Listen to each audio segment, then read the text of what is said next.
नमस्कार, मैं माधुरी Singh. MKT news channel में सभी दर्शकों का स्वागत है। भारतीय जनता पार्टी के नेता माधव भंडारी ने कहा, महाअघाड़ी सरकार में राष्ट्रवादी कांग्रेस पार्टी के मंत्री नवाब मलिक को संवैधानिक तौर पर दे देना चाहिए राजीनामा। पेश है MKT न्यूज चैनल के संवाददाता RJ शर्मा की यह रिपोर्ट। ठाणे शहर भारतीय जनता पार्टी ने दिनांक 1 मार्च 2022 के दिन पत्रकार परिषद रखा था। महाअघाड़ी सरकार के मुख्यमंत्री को नवाब मलिक का राजीनामा ले लेना चाहिए, परंतु ऐसा नहीं हो रहा है। पत्रकारों से बातचीत करते हुए उन्होंने कहा कि पाकिस्तान में रह रहे दाऊद इब्राहिम का प्रॉपर्टी इन्होंने ली है। आज आतंकवादी दाऊद इब्राहिम का साथ होने के कारण प्रवर्तन निदेशालय ED ने गिरफ्तार किया है। इसको देखते हुए नवाब मलिक को संवैधानिक तौर पर अपने पद से राजीनामा दे देना चाहिए, परंतु ऐसा नहीं हो रहा है। इसको महाअघाड़ी सरकार नजरअंदाज कर रही है। जब माधव भंडारी से MKT न्यूज चैनल के प्रतिनिधि RJ शर्मा ने पूछा कि महाअघाड़ी सरकार बार बार केंद्र पर निशाना साध रही है कि भारतीय जनता पार्टी प्रवर्तन निदेशालय का उपयोग कर विरोधी पक्ष के ऊपर दबाव डाल रही है, और इसी को लेकर उन्होंने उत्तर दिया कि प्रवर्तन निदेशालय सबके लिए है। इस पत्रकार परिषद में महाराष्ट्र के भारतीय जनता पार्टी के नेता माधव भंडारी, ठाणे शहर अध्यक्ष निरंजन वसंत डावखरे, संदीप लेले, संजय वागुले, भारतीय जनता पार्टी की नगर सेविका अर्चना किरण मणेरा, नगर सेवक मनोहर डुम्बरे, समाज सेवक किरण मणेरा उपस्थित थे। तो आइए एक नजर डालते हैं इस रिपोर्ट पर। सागरबद्धेंनी सुरुवातीला सांगितलेलं आहे की 2 विषय करावं, त्याच्यामुळे आपल्यामध्ये आणि माधवजींच्या मध्ये मी जास्त वेळ घेणार नाही।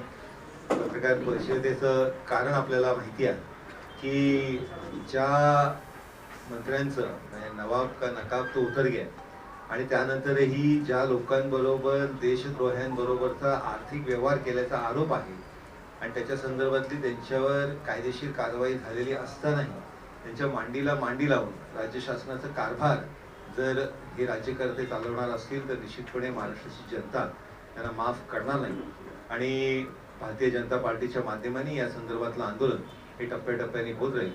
मी माननीय माधवजींना विनंती करेन की या संदर्भातलं सविस्तर त्यांनी आपल्या या पत्रकार परिषदेमध्ये आपल्या समोर मांडावे।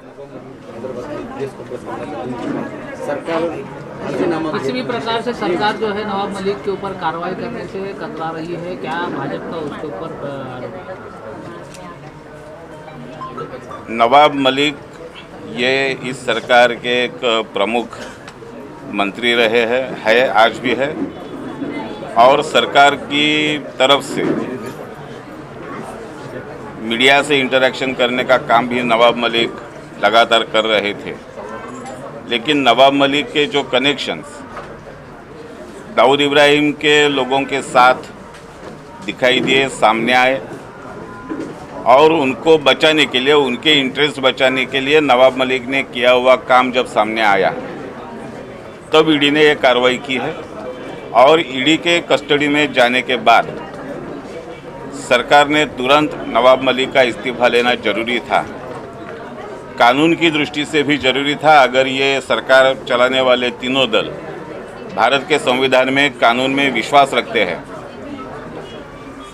तो इन्होंने नवाब मलिक का इस्तीफा तुरंत लेना चाहिए था, क्योंकि कानून की दृष्टि से अगर कोई भी सरकारी व्यक्ति 24 घंटा जेल में रहता है तो बिना किसी इंक्वायरी उसका सस्पेंशन हो जाता है। इस हिसाब से तो नवाब मलिक को 1 हफ्ते की पुलिस कस्टडी कोर्ट ने दे दी है, तो यहाँ तो सस्पेंशन का मुद्दा आता ही नहीं है, यहाँ तुरंत खारिज करना चाहिए। लेकिन महाविकास आघाड़ी के नाम पर बैठने वाले तीनों दल भारत के संविधान के प्रति सम्मान की भावना रखते नहीं हैं, कानून को मानते नहीं हैं। उनको ऐसा लगता है कि हम जो कहेंगे वही कानून है, हम जो करेंगे वही कानून है, और इसी कारण इस तरह से नवाब मलिक को बचाने की कोशिश चल रही है। लेकिन भारतीय जनता पार्टी इसके खिलाफ अपना संघर्ष जारी रखेगी। सर, शरद पवार के साथ में भी ये नाम जुड़ा था एक बार दाऊद इब्राहिम का, कहीं ना कहीं उनके पक्ष के लोग ही अब दाऊद का डायरेक्ट कनेक्शन और यहाँ के जो प्रॉपर्टी है वो उन्होंने खरीदा है।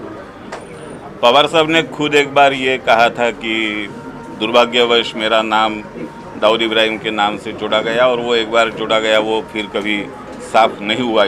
उसके बारे में पवार साहब ने ये कहा था कि मुझे उसका बहुत बुरा लगा। स्वच्छ प्रतिमा के नेता का नाम अगर दाऊद इब्राहिम के साथ जोड़ा जाता है तो किसी को भी बुरा लगेगा।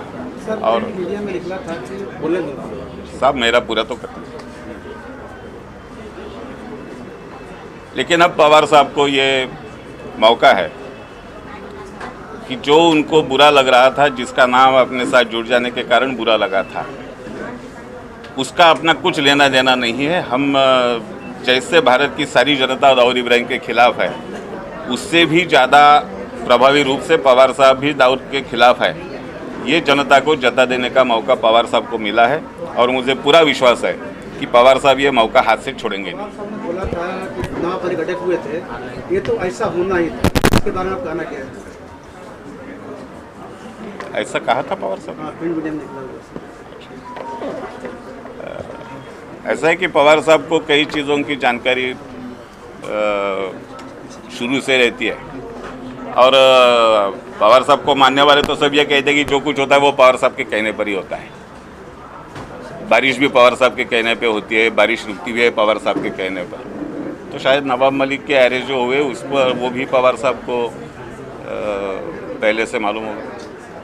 महाअघाड़ी सरकार हमेशा बीजेपी के ऊपर उंगली उठा रही है कि इनके हाथ में ईडी है, ईडी की वजह से सबको परेशान किया जाए, इसके बारे में ये गलत है, सरासर गलत है।